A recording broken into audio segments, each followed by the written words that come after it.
This is Democracy Now!, democracynow.org. I'm Amy Goodman with Juan Gonzalez. On his first day back in the White House, President Trump also moved to roll back protections for transgender people. He outlined part of his plan during his inaugural address. It will henceforth be the official policy of the United States government that there are only two genders, male and female. To talk more about Trump's executive actions, we're joined by Chase Strangio, co-director of the American Civil Liberties Union's LGBTQ and HIV project, recently became the first openly transgender lawyer to argue a case before the U.S. Supreme Court.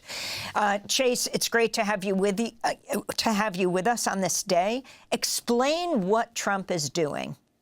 Yeah, so obviously you can hear from the rhetoric that was one of the centerpieces of his campaign, that he is targeting trans people by focusing on retrenching this notion of a fixed gender binary at the time of conception. So that came out in his inaugural address. And then last night, he signed an executive order, quote unquote, defending women and restoring biological truth to the federal government. Now, the audacity of having this administration come in, claim to defend women while defining women as the adult human female, which means the sex that produces the large cell at the time of conception, while simultaneously attacking abortion, contraception, and you can see in this language beginnings of fetal personhood. Now, this is one of the central problems that we're going to see in this administration, is a claim to be defending women by targeting trans people through a slew of policies that just seek to both eradicate trans people from civic and public life and also push trans people out of federal government in a myriad ways. And one executive order also includes a directive that forces the Secretary of Housing and Urban Development to submit a policy for, quote, protecting women seeking single-sex rape shelters. Can you talk about this potentially putting trans people at risk? Yeah, so there are many, many instructions in this one executive order, including this directive to HUD to issue proposed regulations to, in essence, exclude trans people from various forms of shelter system under the auspices that a trans person is an inherent threat to non-transgender women. Obviously, that just enhances the risk that transgender people face in society if we are deemed as a threat to others simply by existing. And the order also includes directions to, for example, the Secretary of State and Department of Homeland Security to possibly revoke the passports of transgender people because those passports do not reflect this quote unquote biological reality that sex is only binary at the time of conception.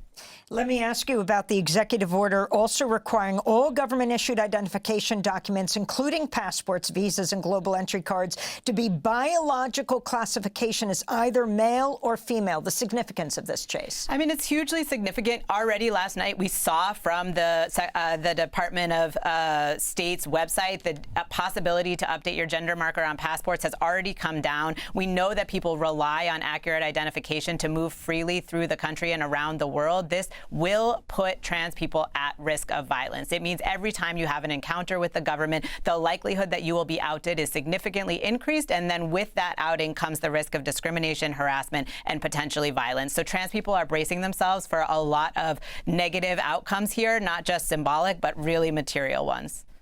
Your final thoughts. And Chase, can you talk about the significance of the 2020 Supreme Court case, Bostock versus Clayton County, and how it could potentially lead to more workplace discrimination?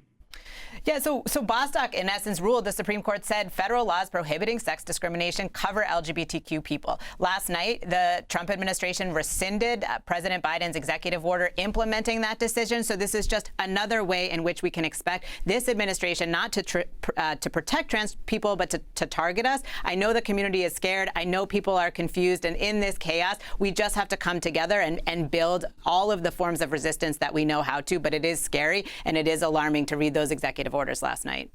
Well, Chase Strangio, we're going to be talking to you a lot in these years. Chase Strangio, co-director of the American Civil Liberties Union's LGBTQ and HIV project.